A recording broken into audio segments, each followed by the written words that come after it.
আগরতলা পুর নিগমের মেয়র তথা বিধায়ক দীপক মজুমদার বটতলা রাজ শ্মশান সহ আশপাশ এলাকা পরিদর্শন করেন। সাথে ছিলেন কমিশনার শৈলেশ কুমার যাদব। মেয়র জানান, পুজোর আগে দশমী ঘাটের পার বাঁধার কাজ শেষ হয়ে যাবে। এই কাজ শেষ হয়ে গেলে মূর্তি নিরঞ্জনে আরও সুবিধা হবে। এছাড়া রাস্তার কাজ নিয়েও কথা বলেন মেয়র। দশমী তো আমাদের যে হাওড়া ফ্রন্ট ডেভেলপমেন্ট ওয়ার্ক এটা খুব ভালো গতিতে চলছে।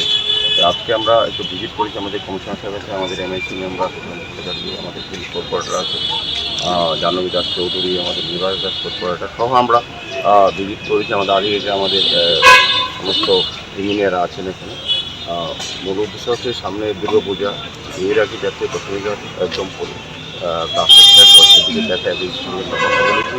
ওনারা বলেছেন যে ওরা অগাস্ট মাসে ওরা হ্যান্ড ওভার করবে আমাদের। নিয়ে আমাদের ভাসানের ক্ষেত্রে যেটা নিরঞ্জন প্রতিমা ক্ষেত্রে এটা আরও সুন্দর হবে, অনেক সুন্দর, অনেক বড় জায়গা হয়েছে, রাস্তাটাও খুব চওড়া হয়েছে। পাশাপাশি আজকে আমরা এখানে একটি রাস্তাখানটা আমরা ভিজিট করেছি। এটার মধ্যে কিন্তু অনেকটা কাজ হয়ে গেছে, কাজ প্রায় শেষে, কিছুটা কাজ বাকি আছে, সেগুলিও আমাদের কমিশনার সাহেব করে দিয়েছি।